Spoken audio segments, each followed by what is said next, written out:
You're listening to Civic Media. You can tune into any of our live shows on any radio station across the state with the Civic Media app. Find us in your phone's app store and listen anytime, anywhere. This is your WLAK Daily News Roundup for Lake Air, 107.5 FM and 1260 AM in Amory. For WLAK News, I'm James Kelly.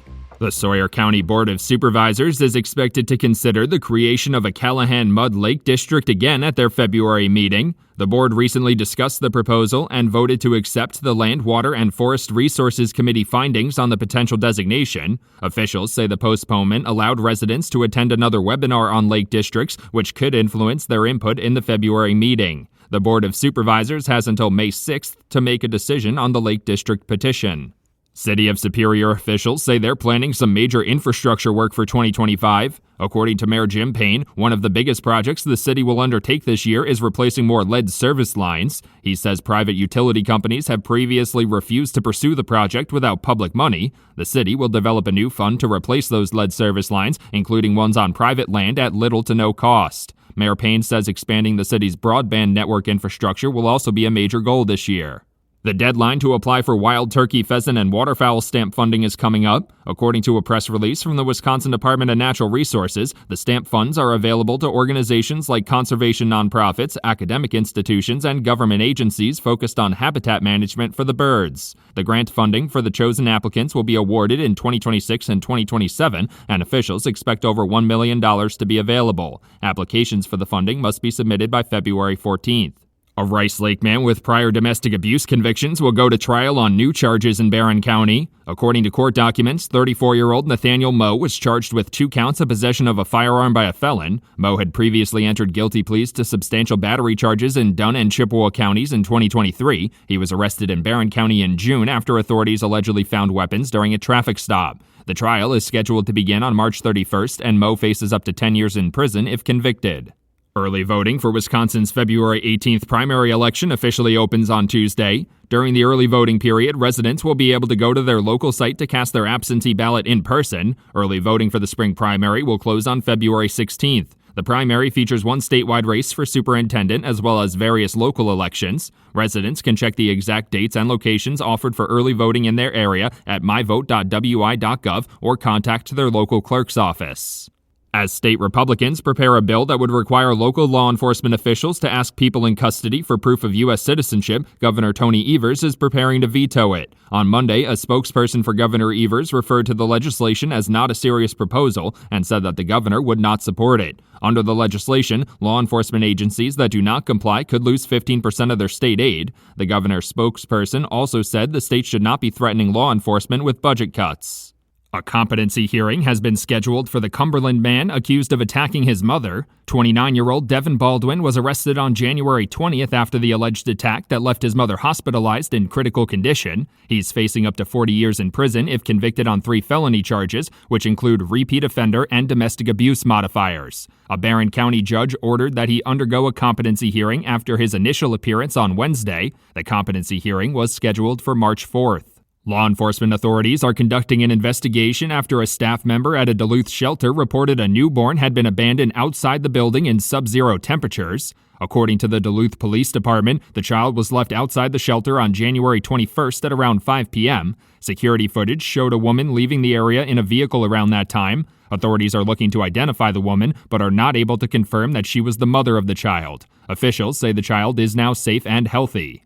The Wisconsin Department of Natural Resources is encouraging residents to consider getting flood insurance in recognition of Flood Insurance Awareness Week. According to a press release, Wisconsin residents could be eligible to purchase federal flood insurance even if their property isn't located in a special flood hazard area. The insurance can serve as a crucial lifeline for residents in the case of a flooding emergency, since it only takes a couple of inches of water to potentially cause thousands of dollars in damage to their homes.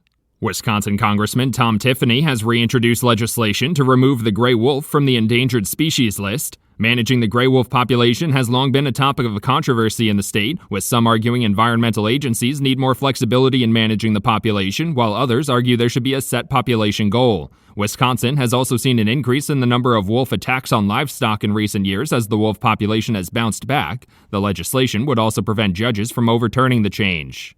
For WLAK News, I'm James Kelly. The Bucks lose in OKC. Hi, I'm Mike Clemens with sports. The Milwaukee Bucks lost their fourth game in a row, this time in Oklahoma City against the Thunder. The final 125-96. Giannis, Damian Lillard, Brook Lopez all sitting out with some injuries. That meant more playing time for backups like veteran Pat Connaughton. I think for us tonight, we didn't do a great job of taking care of the basketball on offense, right? We didn't do a great job of keeping out of the lane on defense. You know, when you look back at the game that we played them in Las Vegas, we did a good job of making some of those twos hard. College hoops, Marquette falls in the rankings to number 11 after losing to UConn at home over the weekend. They're at St. John tonight. The Badgers now ranked 21st. They host Indiana tonight at the Kohl Center. NFL. At the Super Bowl opening night, Chiefs running back Isaiah Pacheco asked what's his favorite song they play at Arrowhead Stadium. This is how we do it. This is how we do it. Yeah. That's the Chiefs' Isaiah Pacheco. With sports, I'm Mike Clemens.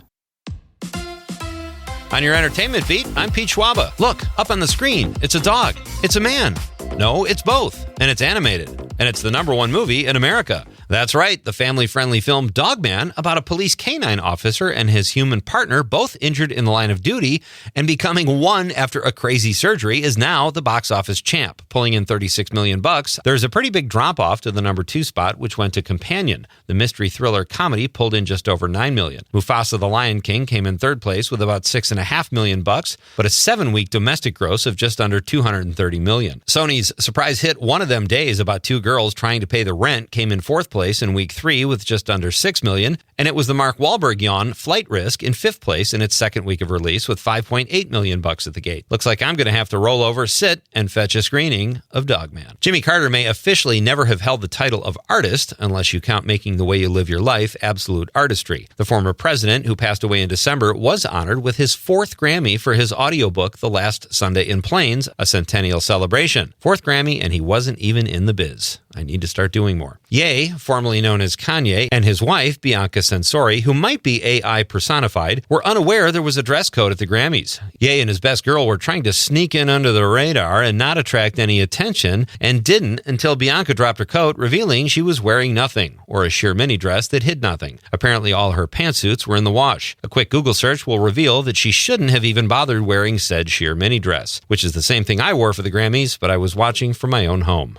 She's a cute girl. The 2025 Grammys are in the books, and the big news of the night was that Beyoncé, no last name, won Album of the Year for her country-themed album Cowboy Carter. Beyoncé drew 11 nominations, which gave her 99 all-time and also made her the most nominated Grammy artist ever.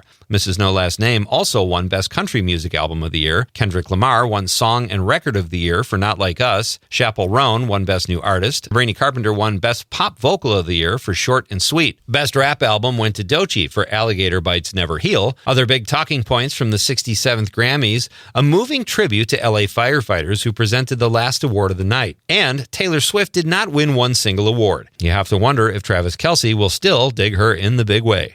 She'll be back. For more showbiz fun, tune into Nightlight with me, Pete Schwaba, weeknights from 6 to 8 p.m. on the Civic Media Radio Network. It is going to be mostly cloudy this afternoon with a high in the mid to upper teens today. The wind will be out of the north at 5 to 15. Tonight down to 8 above. Tomorrow cloudy with some light snow and maybe even some freezing drizzle, a ½ inch to an inch possible with a high tomorrow in the upper 20s to low 30s. I'm meteorologist Sean Cable. Currently it's 5 below. That's your WLAK Daily News Roundup from Civic Media. Subscribe to this podcast on Spotify, Apple, or wherever you find your podcasts. Find more news at lakeair.radio. The national news cycle never stops, but it can be hard to find news about your local community. Civic Media is dedicated to providing quality local and state news coverage across Wisconsin. With the Civic Media app, you can get notifications about local stories that matter to you and your community. Find the free Civic Media app in your phone's app store and choose notifications from the menu to tell us what kind of news you want to hear about.